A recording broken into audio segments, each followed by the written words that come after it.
what we found was that the government would track when access was available, so they could tell you, that they brought the infrastructure to a rural and remote community or to a First Nations, but they weren't really tracking uptake.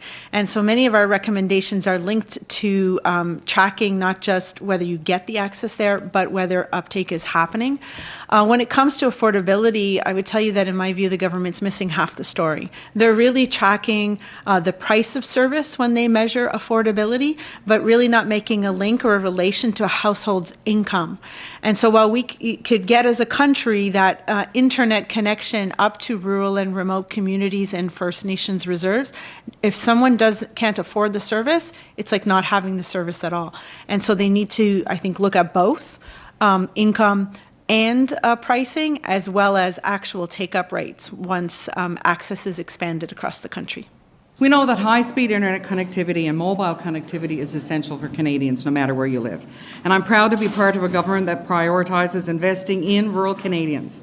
In 2014, friends, only 79% of households had access to high-speed internet, which was the easiest to connect, by the way. It's easier to connect those 79 first percent. We're working on the harder parts.